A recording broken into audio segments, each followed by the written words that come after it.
determinaciones que recibe este dentro del país, ¿no? Dentro del Ministerio de Salud y de lo que es la caracterización del primer nivel de atención para nosotros. En general, el primer nivel de atención nace casi junto con la atención primaria, ¿sí? Con el concepto de atención primaria, porque representa una estructura de atención de salud descentralizada, quiere decir muy cercana a la población. Por eso es que los centros de salud se ubican generalmente en las poblaciones, en los barrios, en los distritos, en las poblaciones rurales, porque se supone que de esa manera están más cercanas a la población y la población puede acceder directamente a esta atención primaria de salud, que es la acción fundamental de los servicios de primer nivel.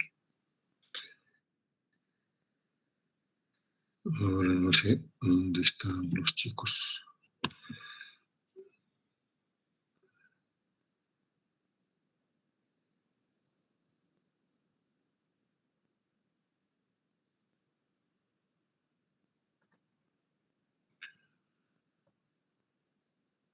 Bueno, ya están 100 participantes, no sé si permitirá más.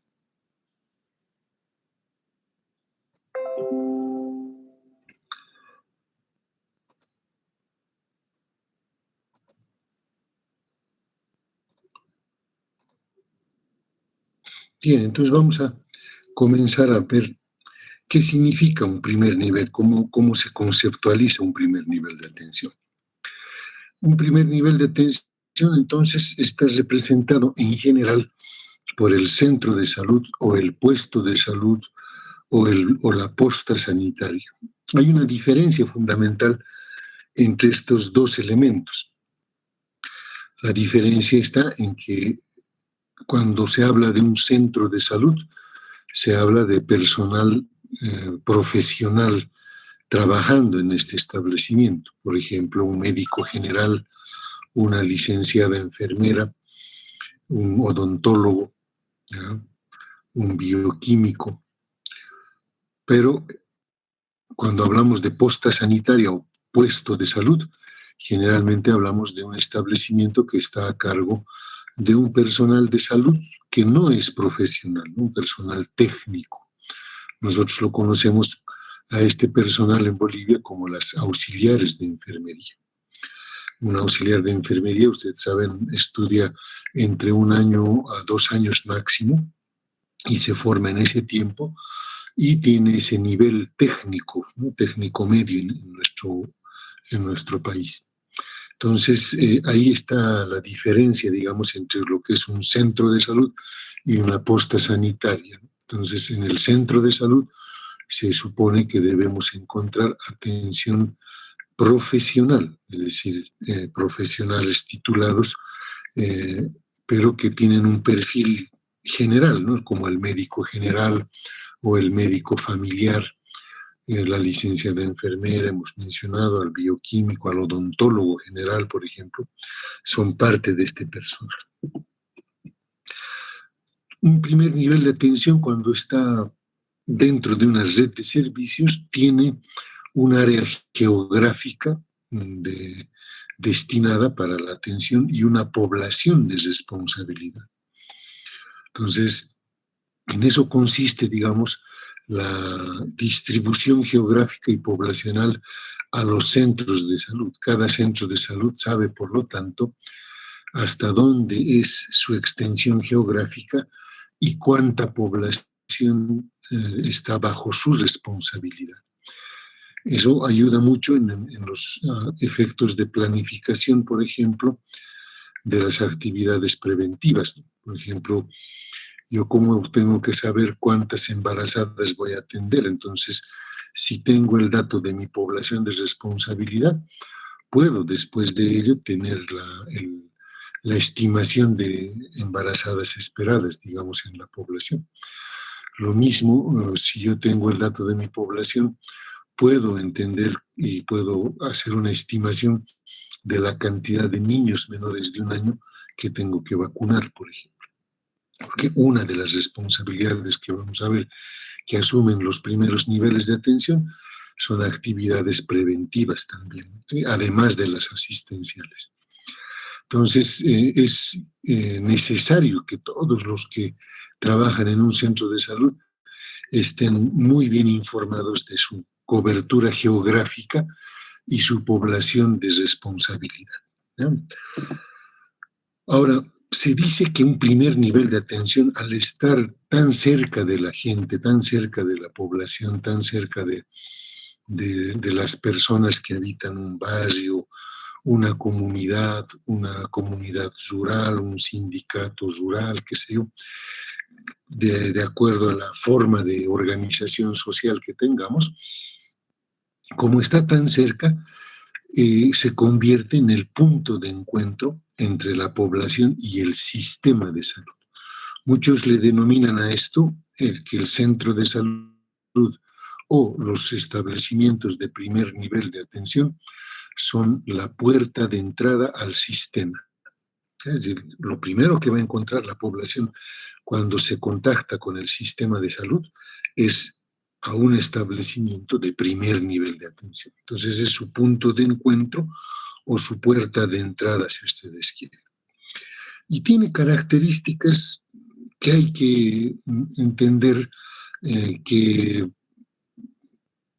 establecen elementos de atención, o sea, cómo debe ser la atención en un primer nivel, y de características de los establecimientos, cómo deben ser estos centros de salud o puestos de salud. Entonces vamos a aprender que hay características de la atención, cómo se debe enfocar la atención de la gente y cómo se deben caracterizar a los establecimientos, ¿no? Vamos a observar esas características enseguida. Acá tienen, de acuerdo al Ministerio de Salud de nuestro país, cuál es la situación actual de los establecimientos de salud de primer nivel, ¿no? Entonces, como tenemos nosotros un sistema de salud fragmentado, y fragmentado no quiere decir que esté roto o que esté mal, ¿sí? Sino que se reconoce en nuestro país un subsistema público de salud dependiente del ministerio, ya lo han visto eso con el doctor Rivera, un subsector que es la seguridad social a corto plazo, ¿sí? Todas las cajas de salud, y luego estarán organizaciones con y sin fines de lucro, instituciones privadas, por ejemplo, ahí el sector privado. Tenemos mucho en nuestro país de ser establecimientos en un sistema, digamos, sin fines de lucro, a través de la iglesia, a través de las organizaciones no gubernamentales que por beneficencia establecen también establecimientos de atención de salud, implementan estos establecimientos y se responsabilizan de su funcionamiento, ¿no? Muchos de ustedes han debido conocer centros o postas sanitarias o puestos médicos o centros de salud mismos que están administrados por la Iglesia Católica. Entonces, en nuestro país es muy frecuente eso encontrar. Y aquí lo único que faltaría mencionar en el sistema de salud fragmentado boliviano es al subsector o subsistema de la medicina tradicional. Ahora, fíjense cómo en el sistema público, a nivel urbano y rural, pueden haber muchas variaciones de centros. Por ejemplo, centros de salud de 6 horas de atención nada más. No se olviden que en Bolivia, por una ley y una conquista gremial, el horario de trabajo de tiempo completo es de 6 horas para el personal de salud. Estaba dirigido principalmente al sector médico, pero después se ha extendido a todo el personal de salud en general, porque se consideraban 2 horas para la capacitación continua del personal. Si hay centros de salud que cuentan con el doble de personal, pueden hacer una atención de 12 horas, ¿no? En 2 horarios, si ustedes quieren. Luego están los centros de salud materno-infantil, que hacen una atención de 24 horas en Bolivia. En Cochabamba tenemos 4 centros: Centro de Salud Zarcobamba, Centro de Salud Alalay, Centro de Salud Edgar Montaño y Centro de Salud de Villa Pagador. Estos 4 centros tienen personal para 24 horas de atención, pero en las horas nocturnas, si ustedes quieren, los turnos, principalmente son para garantizar la atención de emergencias comunes y de atención de parto de bajo riesgo, ¿no? Es decir, en estos centros de salud materno-infantil sí se atienden partos, en el sector urbano estamos hablando. Una diferencia muy importante con el área rural es que en los puestos de salud y centros de salud del área rural siempre se han atendido partos, siempre, porque en el área rural hay la característica de que el personal de salud tiene su vivienda o en el mismo centro, en el mismo establecimiento, o al lado del establecimiento una vivienda proporcionada por el gobierno municipal. Por lo tanto, es como tener al personal de salud disponible las 24 horas, ¿no? Y si viene una paciente de atención en la noche, simplemente se lo atiende, ¿no? O sea, no se puede rechazar eso.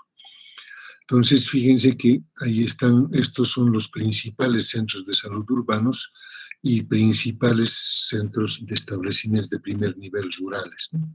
Ahora, pueden haber otros más que se están incorporando en el subsistema urbano, por ejemplo, los consultorios en las cárceles, ¿no? Las penitenciarías. Ahí sí es que hay personal de salud, médico y enfermera, pueden informar también de todas las prestaciones que hacen. Los gobiernos municipales, desde que han asumido la responsabilidad de salud en los años 90, han empezado también muchos de ellos a implementar consultorios municipales, ¿no? Sin ir muy lejos, en el Cercado, hace unos años funcionaba un centro de salud municipal ahí en la Plaza Colón, ¿no? En donde hoy en día hay otras oficinas municipales, pero en un momento dado el municipio ahí armó y implementó todo un consultorio médico de salud. Luego pueden haber unidades educativas que tienen un servicio de enfermería o de atención médica. Universidades también pueden entrar en ello y pueden ser parte de este sistema. Los consultorios en terminales de buses y en aeropuertos, donde siempre hay un médico presente, también pueden entrar en este subsistema urbano. Y consultorios de organismos no gubernamentales que tengan personal pagado por el Tesoro General de la Nación, ¿no? Ese es el TGN, y por lo tanto que puedan informar también acá. En área rural se han implementado recientemente los centros de salud integrales o centros de salud de contención, que se denominaban en un principio, y que en forma contradictoria a lo que es el modelo de organización de servicios, estos centros cuentan con camas de internación, ¿no? Entonces eso vamos a discutirlo con más calma después y en la práctica también, porque un servicio de primer nivel, por esencia y por definición, no hace hospitalización, ¿no? Pero como en estos centros hay personal que cubre las guardias nocturnas y todo ello, porque se han implementado con mayor cantidad de personal, entonces se puede hablar también de cierta actividad de internación, aunque, reitero, por concepto y por definición, el primer nivel de atención es exclusivamente de atención ambulatoria, ¿ya? Perdón.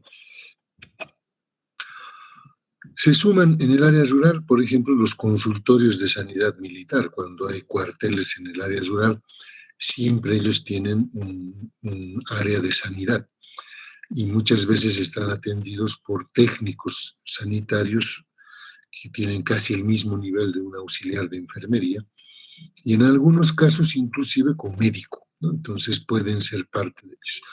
Y en Bolivia y en Cochabamba, principalmente Cochabamba, Santa Cruz, Beni y Pando, por la extensa red de ríos navegables que tenemos, funciona el barco hospital, ¿no? Entonces, un hospital, un barco que está adaptado con características de hospital, con consultorios médicos, odontológicos, salas de parto, etcétera, y que hace un recorrido periódico por los ríos navegables y va entregando atención itinerante, ¿no? Es decir, hace visita comunidades donde el barco pueda ingresar y presta atención a esas comunidades, ¿no? Obviamente esto no lo hacen a diario, hacen un recorrido del barco hospital y esto podrán hacerlo 3 veces por año o 2 veces por año nada más. En la seguridad social, los policlínicos se constituyen en su primer nivel de atención y ahí sí hay una diferencia grande con el sector público, ¿no? Porque en los policlínicos de la seguridad social sí encontramos especialistas y de todas las ramas clínicas y quirúrgicas. Esto es diferente de los servicios de primer nivel del sector público, en donde lo máximo vamos a encontrar un pediatra o un ginecólogo en centros de salud. Generalmente no deben haber. Por definición y por concepto, la atención primaria, en el primer nivel de atención, no debe involucrar a profesionales especializados. Ya vamos a entender por qué también. Pero fíjense cómo en la realidad los distintos subsistemas tienen sus características de esa manera. Cuando vamos al sector privado podemos encontrar policonsultorios, policlínicos, ProSalud, por ejemplo, que ahora ya tiene hasta hospitales inclusive implementados, organismos no gubernamentales y programas como el CIES, que trabaja en salud sexual y reproductiva, el otro es otra ONG que es María Stops, que tienen servicios de salud sexual y reproductiva establecidos en la área urbana, ¿verdad? Entonces, ellos pueden tener o no tener fines de lucro, ¿no? Antiguamente ProSalud era un programa financiado por la cooperación estadounidense de USAID y era una especie de centro que tenía mucha accesibilidad para las personas porque como recibía subvención de USAID, pues las prestaciones mismas que se daban eran mucho más económicas que en el sector privado. Hoy en día ProSalud ha dejado de ser una ONG y se ha convertido ya en un ente privado de prestación de servicios y por lo tanto con los costos y aranceles que caracterizan a los servicios privados también. En área rural, pues más vamos a encontrar consultorios, policonsultorios de la iglesia, de instancias que son de servicio, por ejemplo, Cáritas, organizaciones internacionales como Visión Mundial, Save the Children Canadá, por ejemplo, que es una ONG que promueve también la organización de servicios de salud de atención primaria en el área rural preponderantemente, ¿no? Entonces hay muchas instituciones de beneficencia y de ayuda que pueden en algún momento también entrar dentro de lo que es la atención de salud y digamos, implementar centros de primer nivel de atención.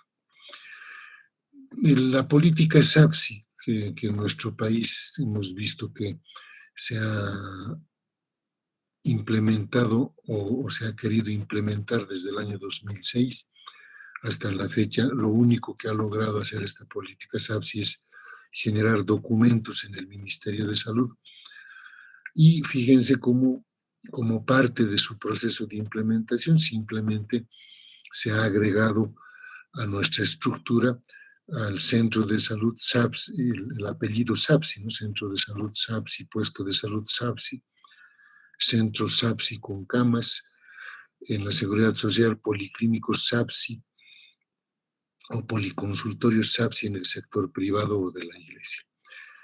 Eso debiera implicar de que en todos los establecimientos de primer nivel vamos a encontrar un médico SAPSI que se ocupe de hacer todo el manejo de la carpeta familiar que estamos viendo en el primer ejercicio de nuestra práctica, que se ocupe de las visitas domiciliarias y que se ocupe de la interacción con la medicina tradicional, etcétera, ¿sí?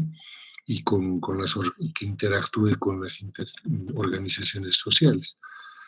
Entonces, no se ha dado de esa forma, o si se ha querido hacer esto, ha sido de manera muy forzada y muy diversa, ¿no? Por ejemplo, el hecho de colocar un médico SAPSI o un médico ELAM egresado en Cuba en un centro de salud no se ha dado. Si bien tenemos la presencia de esos médicos en algunos establecimientos de salud, urbanos y rurales, no tienen dependencia del director del centro de salud. Tienen una dependencia directa del Ministerio de Salud. Y por lo tanto son pues los recursos que constantemente son movilizados de acuerdo al interés político del Ministerio de Salud. Entonces son este personal que tiene que estar presente en todos los eventos políticos, en todas las entregas, en todos los lugares donde, digamos, el gobierno quiere hacer campaña política, ¿no? Y de esa manera ese personal no tiene una dependencia directa y no está asignado directamente como parte del equipo de salud del centro de salud donde está trabajando.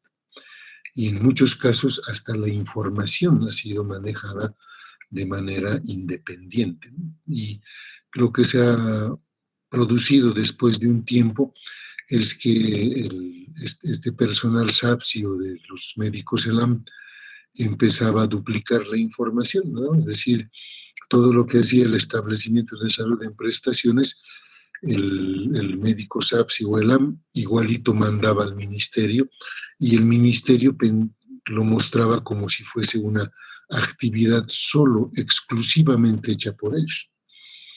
Y no era más que la duplicación de la información del centro de salud, porque el centro de salud también reporta esas mismas actividades, ¿no? Entonces, ha sucedido de esa manera y por eso es que yo menciono constantemente de que el modelo SAPSI de salud familiar, comunitaria e intercultural todavía no está implementado y ya estamos a 14 años, 15 años desde su propuesta inicial por el primer gobierno del MAS, ¿no? Entonces, un nuevo modelo de atención, obviamente que toma tiempo el implementarlo, pero va a tomar mucho más tiempo si es que no se hacen las acciones correctas de implementación. Entonces, en eso el gobierno del MAS ha fallado constantemente, ¿no? Y el uso político del personal que ha contratado de los egresados del AM, de Cuba o Venezuela y de los de las residencias SAPSI, pues nunca han sido integrados totalmente al sistema de salud, por lo tanto no han fortalecido nuestro sistema de salud. Entonces a eso nos referimos cuando decimos que no está implementado el modelo SAPSI. Bien, ¿qué funciones debe cumplir un primer nivel de atención? Primero es la puerta de contacto o el primer contacto con la población durante episodios de enfermedad o riesgo. Perdón, chicos, un ratito. Ya. Significa episodio de enfermedad, es fácil, ¿no? Cada vez que alguien está enfermo, va al centro de salud y el médico lo atiende. Pero ¿cuál es el contacto en un episodio de riesgo? Es aquel contacto en donde no hablamos de una patología, pero sí hablamos de una atención que se está brindando a esa población. Por ejemplo, el control niño sano. A los niños se les hace un control periódico, no es porque estén enfermos, sino que simplemente se está haciendo su seguimiento o monitoreo de crecimiento y desarrollo, por ejemplo. Y en poblaciones de riesgo también hacemos acciones. Por ejemplo, una embarazada no es enferma, ¿verdad?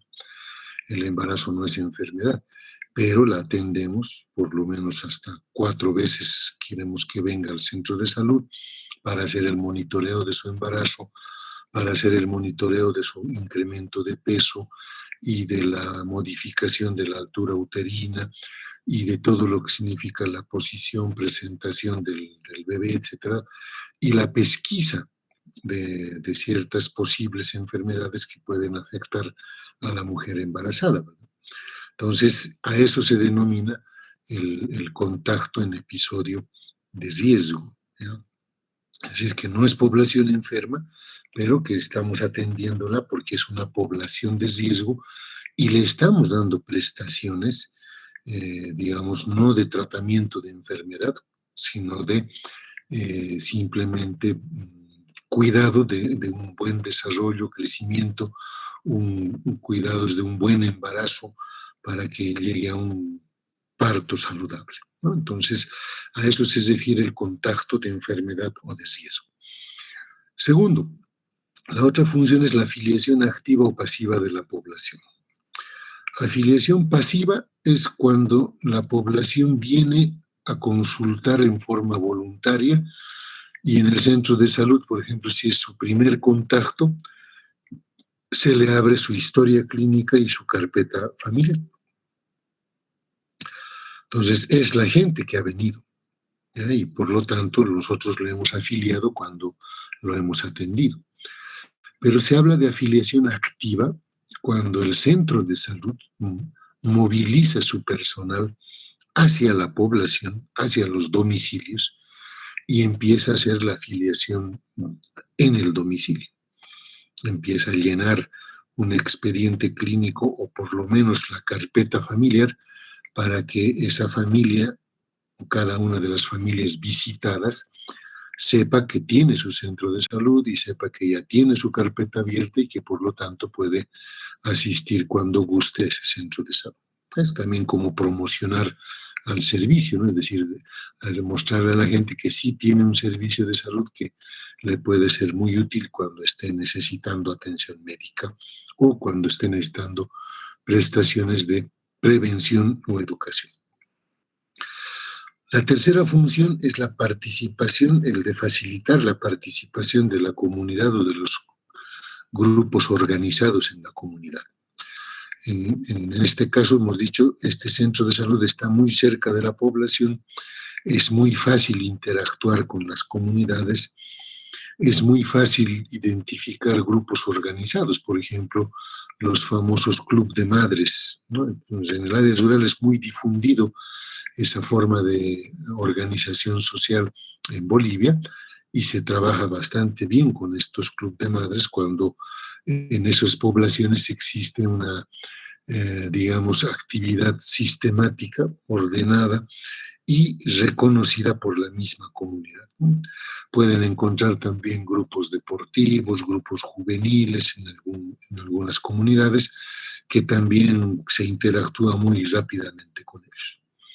Entonces, el diálogo con la comunidad es altamente favorecido en un primer nivel de atención porque hay una especie de convivencia, ¿no? Entonces, en área rural, cuando teníamos el año de provincia, por ejemplo, el médico de provincia siempre resultaba ser reconocido por la comunidad como un miembro especial y estaba invitado inclusive el médico del hospital o del centro de salud, invitado siempre a los acontecimientos sociales, el representante de la iglesia, el padre, el cura, el médico y las autoridades municipales siempre estaban, digamos, en el evento social como invitados especiales. Eso era porque había pues una relación directa con la comunidad y el respeto por la actividad de salud que se realizaba por el médico, por el personal de salud.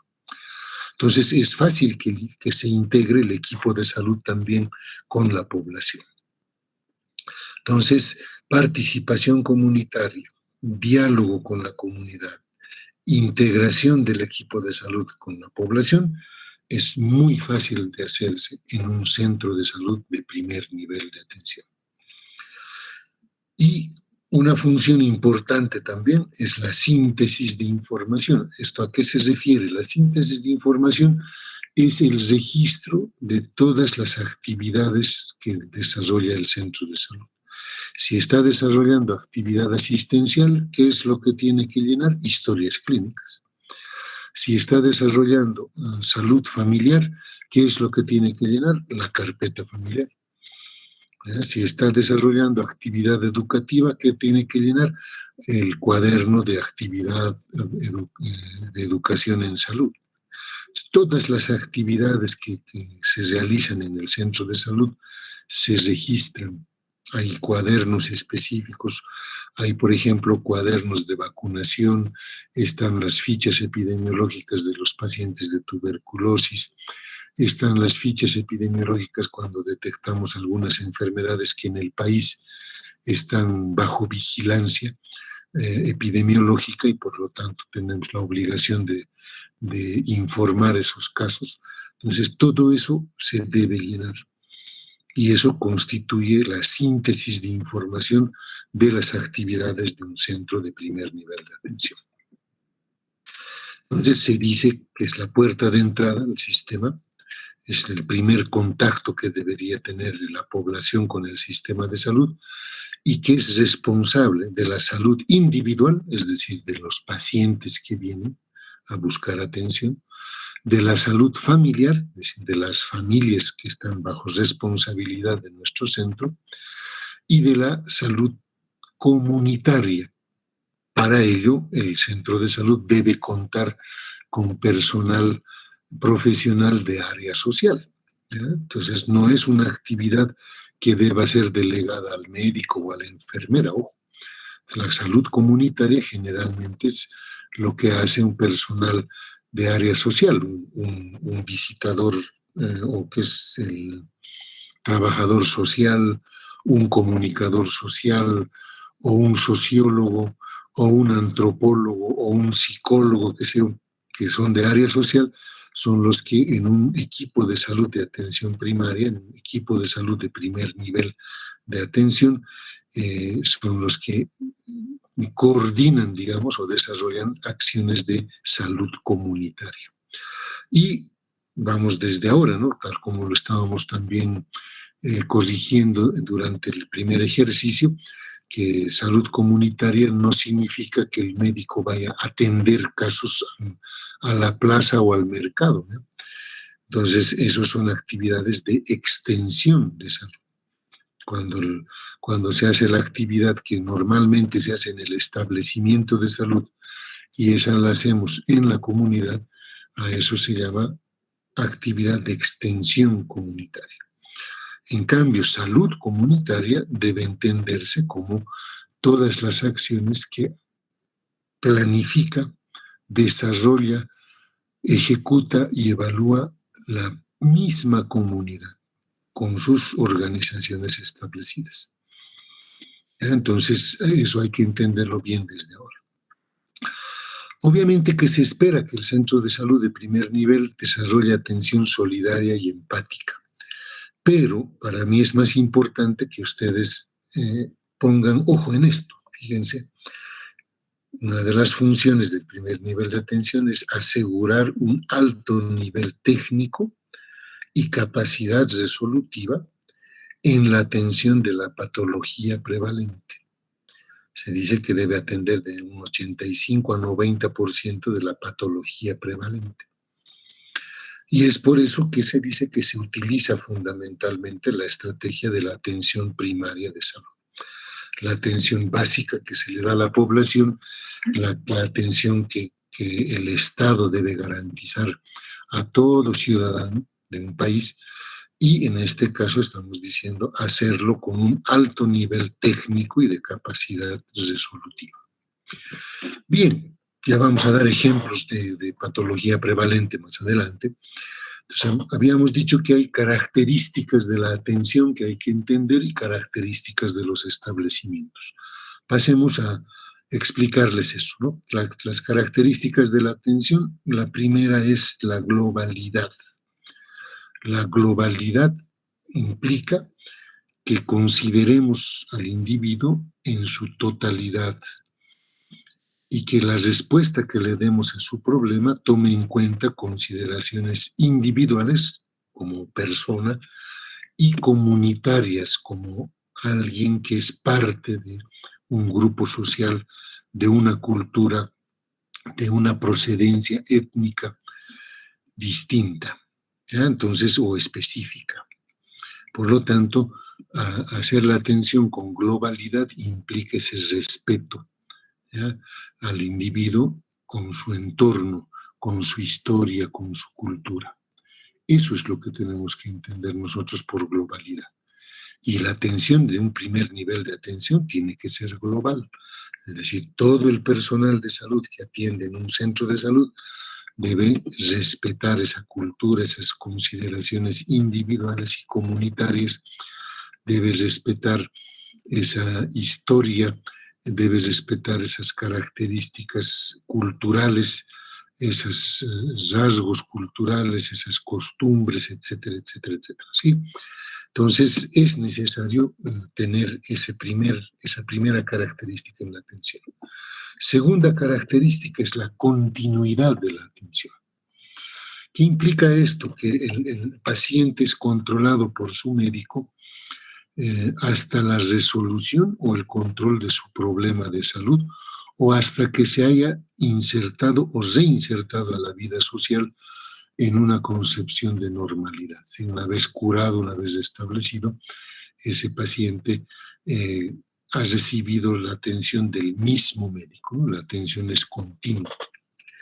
Ahora, la continuidad, si bien en un centro de salud se establece por el monitoreo y la responsabilidad de seguimiento del médico por cada paciente que atiende, como sistema de salud también se puede garantizar continuidad.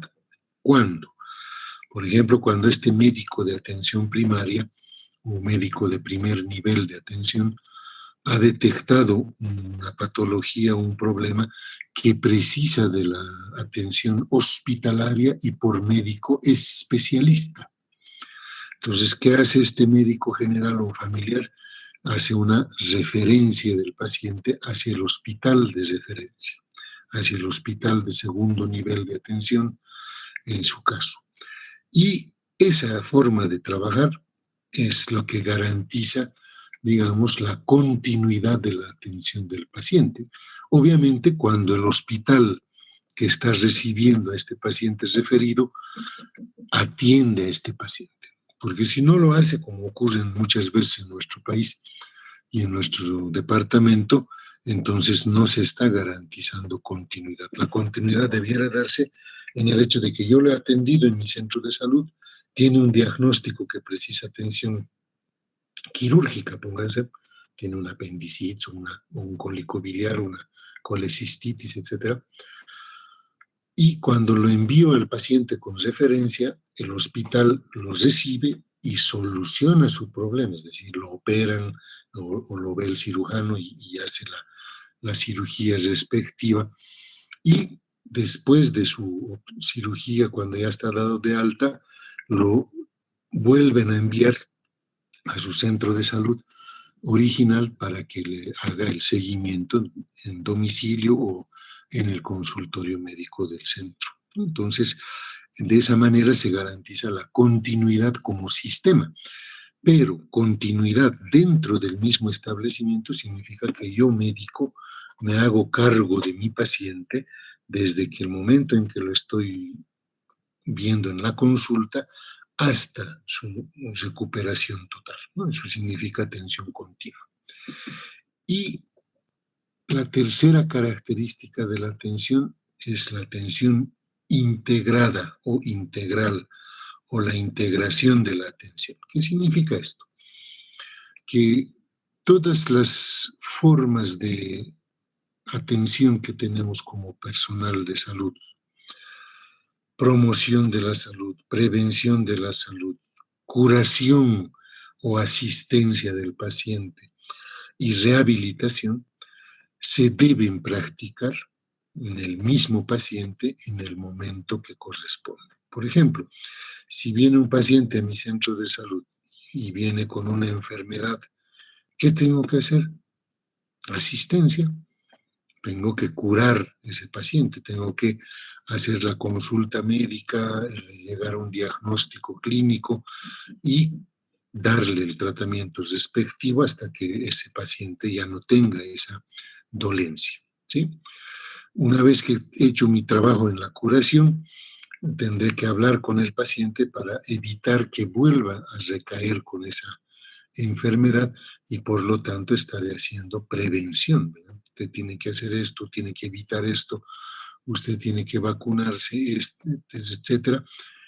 Tengo que explicar eso y tengo que hacerlo porque es parte de mi labor.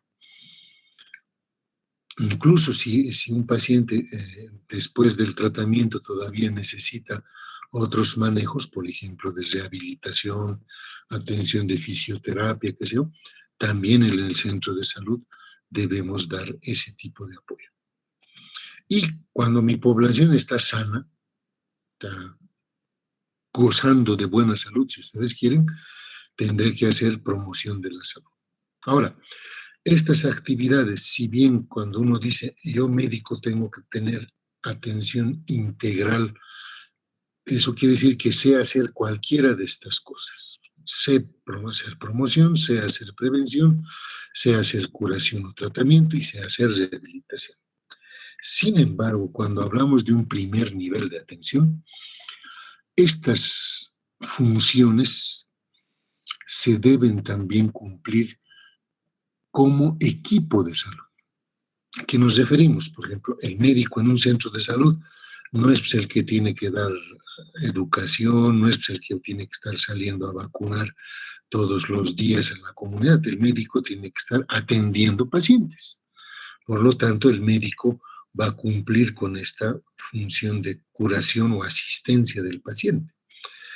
Y prevención también después de una vez que el paciente esté restablecido o curado.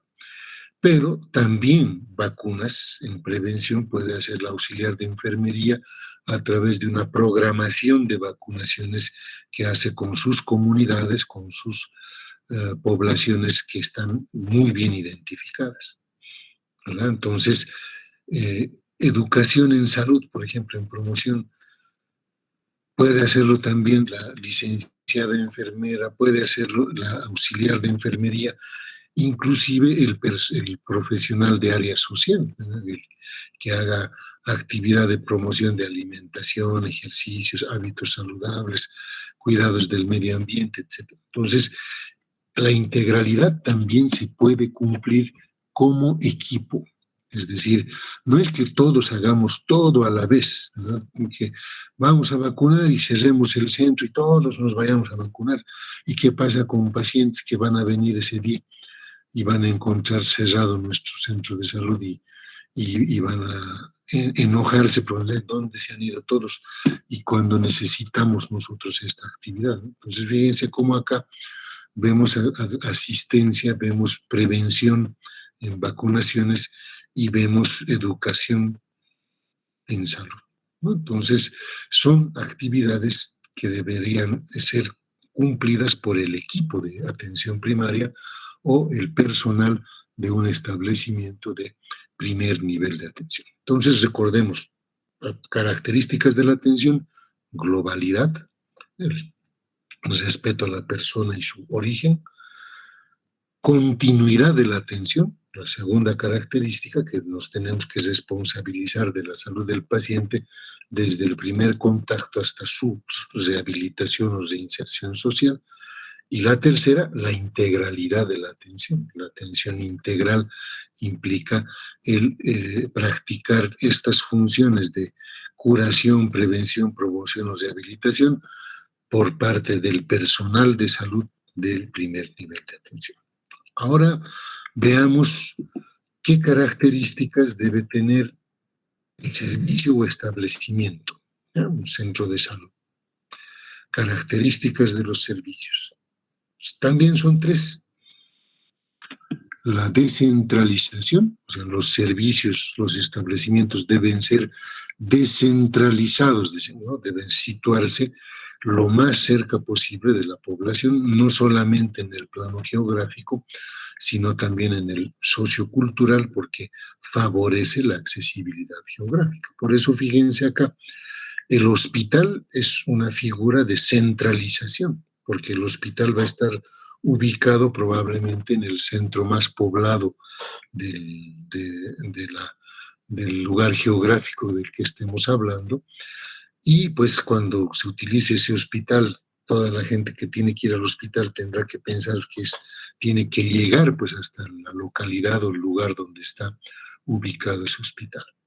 En cambio, fíjense, el centro de salud está en la misma, cerca de la misma comunidad.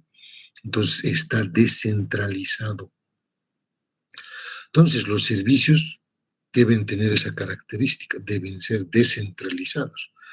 Y mientras mayor descentralización haya, por ejemplo, de este centro de salud pueden depender postas sanitarias, puede tener 4 o 5 postas sanitarias atendidos por auxiliar de enfermería, que todavía están más cerca de las poblaciones que estamos atendiendo. Es decir, esas enfermeras auxiliares están atendiendo también poblaciones de 1.000 habitantes, 1.500 habitantes, por ejemplo, y si bien su función es principalmente prevención y promoción, un auxiliar de enfermería puede hacer atención de patologías a través del uso de flujogramas o árboles de decisión, ¿no? Entonces, pueden hacer atención de patología muy simple, muy común, ¿no? Por ejemplo, IRAS y EDAS es lo que atienden cotidianamente las auxiliares de enfermería. Segunda característica de los servicios, tienen que tener personal de salud polivalente. Polivalente significa que debe responder a todos los problemas presentados en la población, aun sea en el caso que se requiera una referencia a un hospital, pero tengo que responder. Si tengo que referir, lo tengo que referir y tengo que cumplir con una buena referencia. Se dice que el médico general es personal polivalente. ¿Por qué? Porque ese médico general tiene capacidad de atenderme partos, tiene capacidad de atender al recién nacido, tiene capacidad de atender al niño menor de 1 año, tiene capacidad o tiene que tener capacidad de atender al niño menor de 5 años, al niño en edad escolar, a la población joven, adulta, a mujeres en edad fértil, a la tercera edad. O sea, me atiende todo, porque es un médico general. El perfil de médico general es ese, ¿verdad? Que nosotros estamos capacitados para atender las patologías prevalentes, ¿sí?, en las diferentes etapas del ciclo vital. O sea, nosotros atendemos a la gente desde que nacen, al atender su parto, y después hasta que se va desarrollando, creciendo y pasando de un grupo de edad a otro grupo de edad, ¿no? Entonces, esa es una polivalencia. La auxiliar de enfermería es polivalente, la enfermera licenciada es polivalente, hace administración, hace asistencia a la enfermera licenciada. Un chofer del centro de salud tiene que ser polivalente, porque no solamente está ahí para conducir la ambulancia.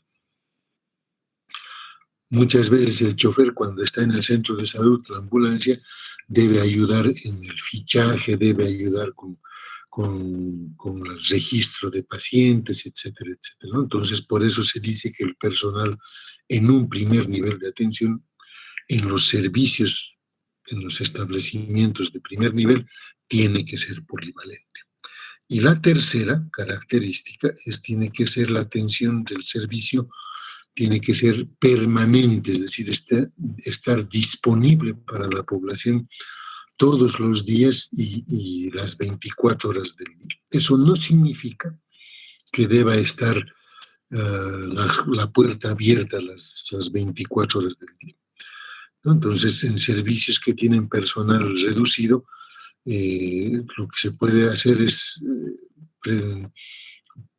promover, digamos, la atención a llamada cuando están fuera de horarios de trabajo. O sea, el centro atiende de 8 a 2, por ejemplo, pero ya en la tarde, si hay algún caso que necesita de atención, pues lo llaman al profesional, al médico, y él debe ir a atender, ¿no? Entonces, no quiere decir que el centro debe estar abierto 24 horas al día. Ahora, hay servicios integrales que les he mencionado, centros de salud integrales actualmente, y los centros de materno-infantiles, que sí tienen personal las 24 horas del día. Por lo tanto, en esos servicios también se está garantizando esta característica de permanencia. Entonces, los servicios deben ser descentralizados, con personal polivalente y con posibilidad de atención permanente, ¿sí? Descentralización, polivalencia y permanencia. 3 características de los establecimientos de salud de primer nivel de atención. Bien, entonces, entendido esto, hay que hacer un énfasis en lo que es la función asistencial, porque muchos confunden la atención primaria de salud y el servicio de primer nivel pensando que, no, ahí solo se hace educación y prevención. De ahora en adelante, ustedes no pueden tener esa concepción equivocada. La función asistencial es fundamental, ¿ya? Fundamental. Si es un problema de salud el que va a venir al centro de salud, este debe ser resuelto con un alto nivel técnico por parte del médico, del odontólogo, y también requiere de otras habilidades de manejo de paciente y de familia, ¿no? Entonces, la eficacia de la función asistencial es fundamental para un centro de salud. Si ustedes no resuelven el problema de salud, ese paciente no vuelve. Tengan por seguro eso. Entonces, y si ustedes no resuelven primero el problema de salud del paciente, tengan por seguro de que ahí el paciente ya no va ni siquiera a recomendar al centro de salud ni a sus familiares. Entonces, ojo con eso, porque muchas veces malentendemos, como les dije, el concepto de que en un centro de salud solo se hace educación y prevención. La principal función es asistencial. Que se haga prevención y promoción, sí, pero son otras funciones del centro de salud, ¿no? Lo primero que tenemos que ver es la función asistencial.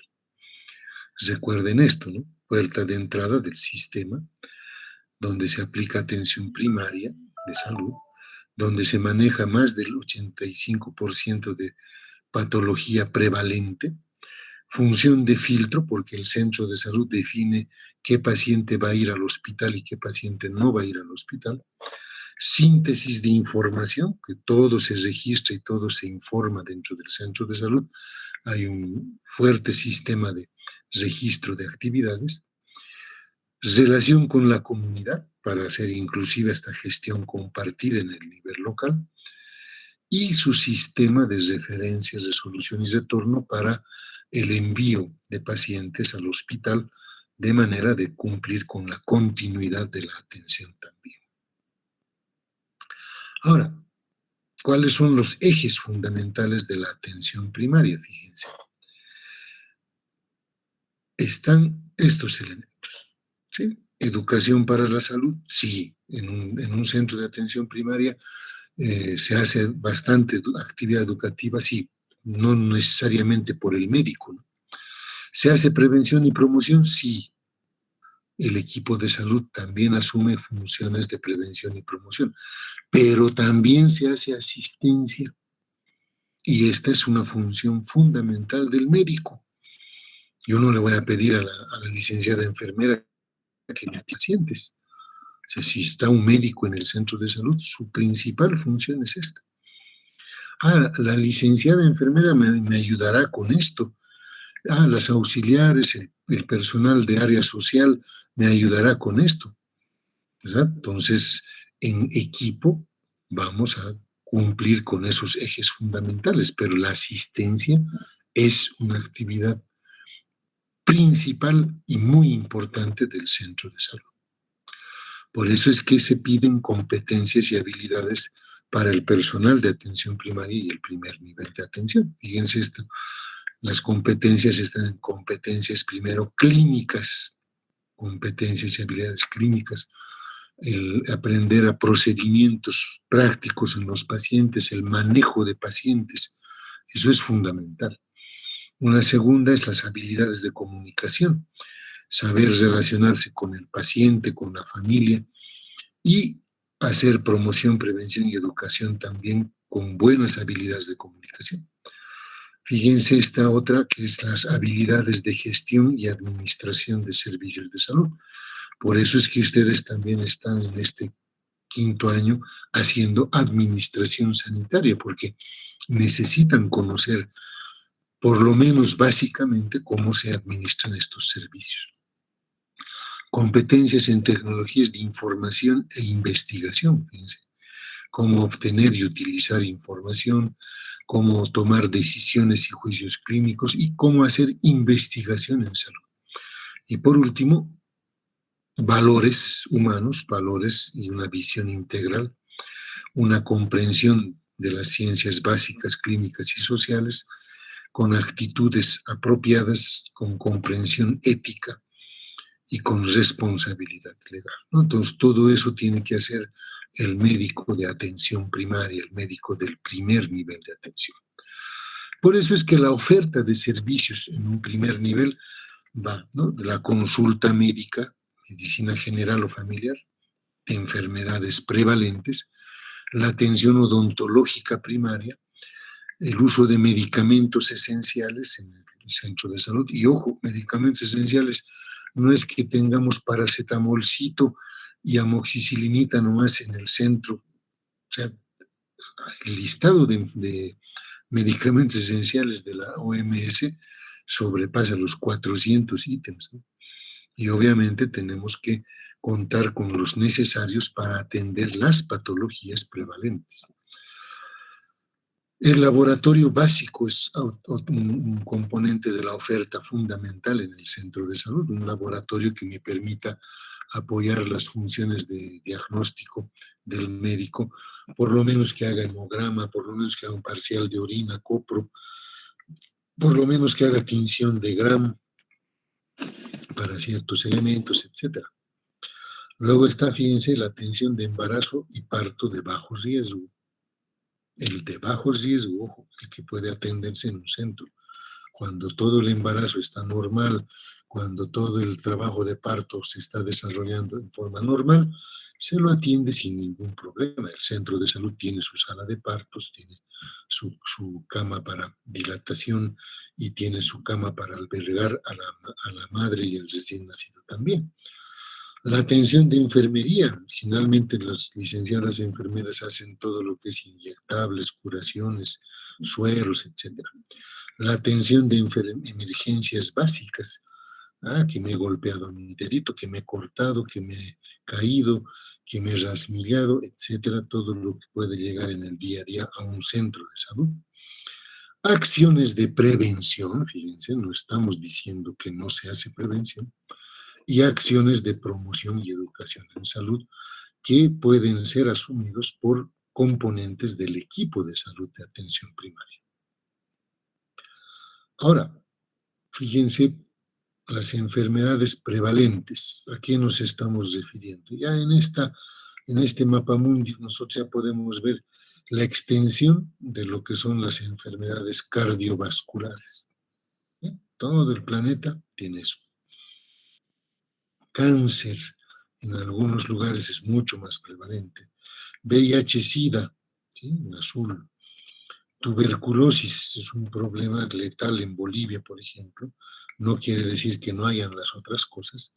Nefritis y nefrosis, cirrosis hepática, infecciones respiratorias. Mi pregunta es, ¿acaso no tenemos todo esto nosotros?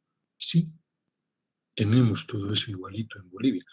En este caso, en el mapa, recalcan la tuberculosis como enfermedad letal, es decir, que muchos se mueren en nuestro país por tuberculosis, pero también lo hacen por estas otras enfermedades en Bolivia. Nosotros tenemos que entender que sí tenemos enfermedad cardiovascular. ¿Quién no ha visto un hipertenso, no? Entonces, ¿quién no ha visto un chagásico con alteración crónica ya y una miocardiopatía chagásica, por ejemplo? Entonces, ¿quién no ha manejado tuberculosis? ¿Quién no ha manejado glomerulonefritis en niños, por ejemplo? O la cirrosis hepática en nuestro país por el alto consumo de alcohol también, o las infecciones respiratorias, o sea, todo el tiempo vemos eso. Y si vamos viendo datos, fíjense cómo en Bolivia la transmisión autóctona de Zika, chikungunya, dengue está presente, las tres enfermedades presentes. Entonces, en un primer nivel de salud tengo que entender y conocer y manejar pues esas enfermedades. 7 enfermedades más frecuentes en los latinos adultos: hipertensión, diabetes, mellitus tipo 2, cirrosis, depresión y ansiedad, Alzheimer, obesidad y síndrome metabólico. Si ustedes me dicen que eso no hay en Cochabamba, entonces sigue siendo patología prevalente, o sea, sigue siendo algo que ustedes deben saber diagnosticar, detectar y en muchos casos manejar. Obviamente muchos de estos van a necesitar alguna interconsulta con especialista, pero eso no quiere decir que el médico general diga, ah, usted parece que es diabético, ah, no, váyase nomás al endocrinólogo. O sea, no podemos hacer eso. ¿Ya? En la infancia, fíjense, diarreas, neumonía, malaria, tuberculosis, dengue, meningitis, trastornos nutricionales, enfermedades prevenibles por vacuna, parasitosis intestinal, diabetes tipo 1, maltrato infantil. Son cosas que todos los días también vemos nosotros en nuestros establecimientos, ¿no? Enfermedades transmisibles, desnutrición es el 50% de las consultas y un 30% de la mortalidad en menores de 6 años. Fíjense. Entonces eso yo tengo que conocer. ¿Ya? Fíjense esta otra distribución de pacientes según diagnóstico de ingreso más frecuente: angina inestable, infarto, y sepsis intraabdominal, insuficiencia cardíaca, politraumatismo, herida por arma de fuego, shock séptico, sangrado digestivo alto, preeclampsia, eclampsia y el tromboembolismo pulmonar. Ya, yo estoy de acuerdo en que esto puede ser más en un hospital, en un servicio de emergencias, sí. Pero ojo, muchos de estos pacientes no van a llegar al servicio de emergencias del hospital. Muchos de estos pacientes van a llegar primero a un centro de salud, porque es lo más cerca que tienen. Y si ahí nosotros no sabemos enfocar nuestro diagnóstico o hacer el manejo inicial o la estabilización de algún paciente con estos cuadros, entonces quiere decir que no nos hemos formado bien. Después de los 45 años, fíjense, está la hipertensión arterial, enfermedades del corazón, diabetes, cáncer, hemorragias cerebrales o derrames cerebrales, bronquitis crónica, enfisema pulmonar, enfermedad renal crónica causada por la misma hipertensión y la diabetes, arritmias cardíacas, insuficiencia cardíaca crónica, osteoporosis, artritis, dolor de cintura crónico, etcétera, ¿no? Por el exceso de peso.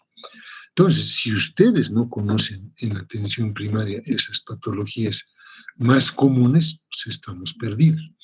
El último estudio de mortalidad materna en Bolivia que ha dado como causa de muerte materna. Fíjense, siguen habiendo más del 55% por hemorragia, se mueren por hemorragia. Y se mueren, fíjense, por retención placentaria la mayoría, o sea, no se ha hecho el alumbramiento de manera correcta, o por atonía uterina que no ha sido bien manejada. Ahí tienen ustedes más del 40% de las cosas. ¿Sí? Entonces, más del 50%, si ustedes quieren, es saber atender bien un parto y saber atender bien lo que es una retención placentaria o manejar bien una atonía uterina. Después se mueren por parto prolongado, por hipertensión durante el embarazo, por abortos, por sepsis puerperal. Y bueno, hay otras causas que ya no las vamos a solucionar nosotros, por ejemplo, los accidentes, asesinatos, suicidios, etcétera, que pueden afectar a la madre, digamos, a la gestante o mujer gestante en nuestro país. Pero estos elementos sí los tenemos que manejar, pues, sí los tenemos que conocer. VIH-Sida es en nuestro país ya algo común, tuberculosis multidrogos resistente es algo muy común, tuberculosis más VIH es una asociación cada vez más frecuente, la tuberculosis como tal, ¿no?, en el país es altamente frecuente, ¿sí? Entonces, son cosas que ustedes tienen que entender que es su patología prevalente, ¿ya? Entonces, eso no puedo esperar que todo lo resuelva el hospital. Entonces, yo tengo que aprender a manejar esos casos en atención primaria de la salud. Entonces, el esquema relacional de conceptos que orientan el trabajo de los equipos de primer nivel de atención se refiere a esto, ¿no? Tenemos un territorio, un área geográfica, una población asignada y las comunidades, ¿no? Entonces, en este caso, lo que queremos es, por ejemplo, accesibilidad. ¿La accesibilidad en qué consiste? En que no hayan barreras de acceso a los servicios, es decir, barrera geográfica que implica, es muy lejos, está a trasmano, no hay por dónde llegar a ese centro de salud.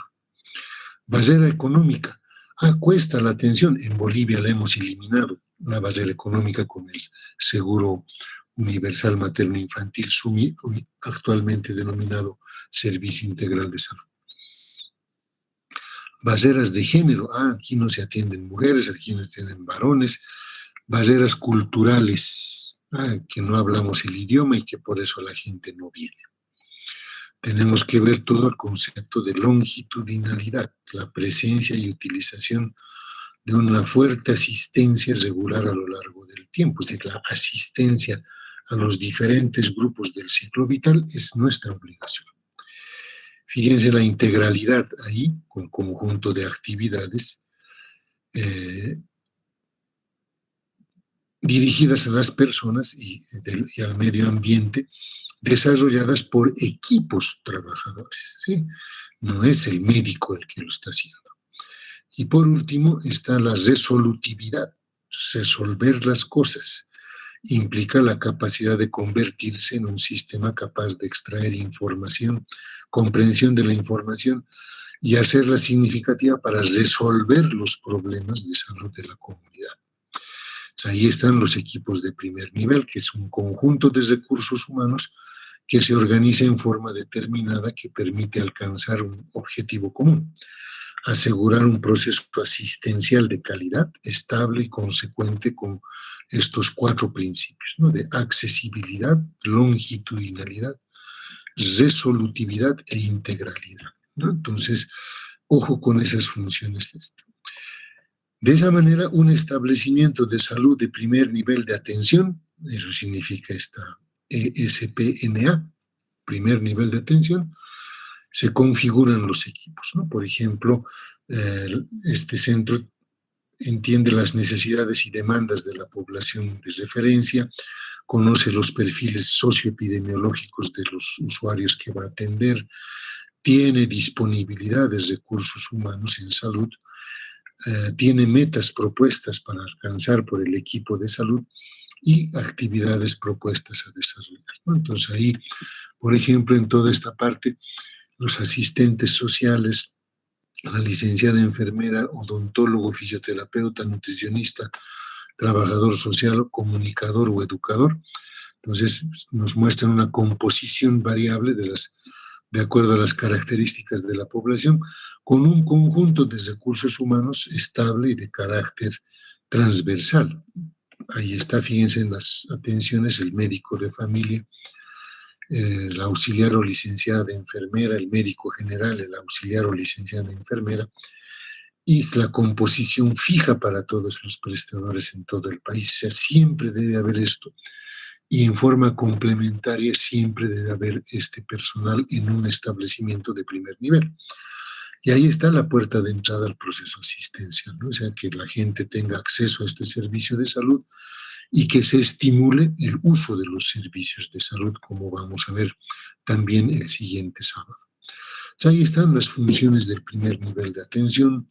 Hay funciones de planificación para hacer un plan a partir de un análisis de situación de salud participativo.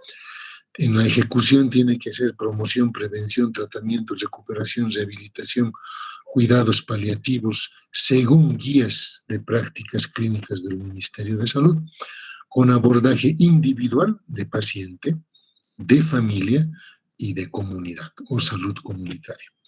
Entonces, realizar controles de salud según pauta por el ciclo vital, tamizajes específicos por etapa de vida también, aplicación de guías de práctica clínica, protocolos de atención, flujogramas de procedimientos, notificación de enfermedades obligatorias, vulnerabilidades ambientales y enfermedades de salud ocupacional. Incorporación de la población a la gestión del cuidado, registro correcto de la historia clínica y de las actividades, y participación en actividades de capacitación y desarrollo profesional continuo. En evaluación, hacer monitoreo y evaluación que sirvan para la autoevaluación del desempeño de las tareas y la rendición de cuenta a los usuarios. Ser responsable de su población de referencia, identificar y aplicar estrategias para disminuir barreras de acceso y las inequidades o desigualdades, ampliar la cobertura, identificar recursos comunitarios existentes, por ejemplo, parteras tradicionales, promotores de salud, etc. Desarrollar un POA de acuerdo a la necesidad del perfil de salud de su población de referencia, hacer actividades de promoción de la salud, tener responsabilidad, seguimiento y satisfacción de la demanda de atención de la población a cargo a lo largo del curso de la vida, cumpliendo con el sistema de referencia y contrarreferencia establecido y la buena gestión de los casos. Fomentar y ejecutar el trabajo con el establecimiento de salud de primer nivel de atención mediante trabajo en equipo con las profesiones que se consideren necesarias, ¿no? Y obviamente se puede hacer derivación, interconsulta, actividad conjunta, etc. Entonces, un servicio de salud de primer nivel es un elemento del sistema de salud, es una entidad que produce servicios o cuidados y es una organización que se debe gerenciar o administrar. Entonces, hay 5 dimensiones que nos ayudan a definir esto. Fíjense, un nivel del sistema de salud dice dónde y cuándo. En el primer contacto de la población implica lo que hemos dicho de descentralización y permanencia de los servicios. Debe haber una oferta de servicios. ¿Qué se va a ofertar? Ya hemos visto ese paquete de mínimo de actividades hace rato cuando hemos dicho consulta médica, ambulatoria, consulta odontológica, atención de enfermería, medicamentos esenciales, laboratorio básico, atención de parto de bajo riesgo, educación, promoción, etc., ¿no? Entonces, esa es la oferta. ¿Cómo se dan estos servicios? Características de la atención: globalidad, continuidad, integralidad. ¿Y qué tipo de personal, ¿no? ¿Qué naturaleza? ¿Quién brinda los servicios? Un personal con capacidad resolutiva y un personal polivalente, que hemos mencionado también. Y por último, ¿a quién le da la atención el primer nivel? A la población de responsabilidad del servicio o establecimiento, ¿no? Entonces, con eso nosotros tenemos esas 5 dimensiones bien definidas, ¿no? Hay funciones no específicas y funciones específicas. Primer contacto, fíjense, tratar a la gente enferma que solicita atención para solucionar su sufrimiento, función curativa o asistencial. Prevenir la aparición y evolución de enfermedades y problemas de salud, función preventiva. Informar y educar a la población sobre su salud y los servicios de salud, función de promoción y educación en salud. Entonces, fíjense, las 3 hacen la integralidad. Una cuarta función, la función de síntesis, todo lo que es llenado de la historia clínica, los registros que hemos mencionado, ¿no? Entonces, la función de síntesis es fundamental, fíjense, es registrar toda la información pertinente para comprender los problemas de salud del individuo, y eso se refiere a información médica, información social o psicosocial. Ahí está la función de memoria, toda la documentación de lo que se hace. Ayudar al paciente a encontrar su camino en el sistema de salud y ayudarle en la toma de decisiones informadas es la función de facilitación o consejo o de coordinación, orientar al usuario dentro del servicio. Se debe haber una relación de confianza, esa es la condición para la función de síntesis, ¿no? Es decir, ingredientes esenciales para construir esta relación de confianza: conocer al paciente a través de su historia clínica, ¿ya? 60-80% de la población afirma tener un médico familiar personal, y muchos inclusive llegan a envejecer junto con sus médicos, ¿no? Entonces, visitas domiciliarias le hacen médico de los otros miembros de la familia también. Tener apertura y disponibilidad, atender cada problema de salud, tener accesibilidad geográfica y temporal, empatía con el sufrimiento del paciente, profesionalismo, fíjense, resolver 60-80% de los problemas de salud sin necesidad de muchos medios técnicos adicionales. Eso es capacidad resolutiva. Balancear entre resolver uno mismo, referir al paciente en una relación paternalista y participativa con el paciente y su familia. Y trabajar en red con los médicos especialistas a través de la referencia y contrarreferencia. Entonces, eso constituye un centro de salud. Aquí tienen un personal típico de un centro de salud, una foto de un centro en Oruro, en donde está, fíjense, todos estos elementos, la lista de costos de atención, información del centro, las prestaciones, etcétera, todo lo que se hace en un centro de salud.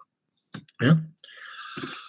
Bien, entonces, hasta ahí creo que podemos quedar nosotros, y la siguiente clase vamos a complementar la caracterización de un centro de salud y la evaluación de ese centro, ¿sí? Eso ya lo podemos hacer el siguiente sábado, ¿no? Si hasta acá ustedes tienen alguna consulta, alguna pregunta, voy a subir yo esta presentación también al WhatsApp y al aula virtual para que todos la tengan disponible.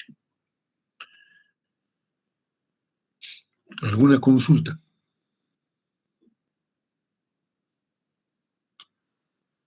Muchas gracias, doctor.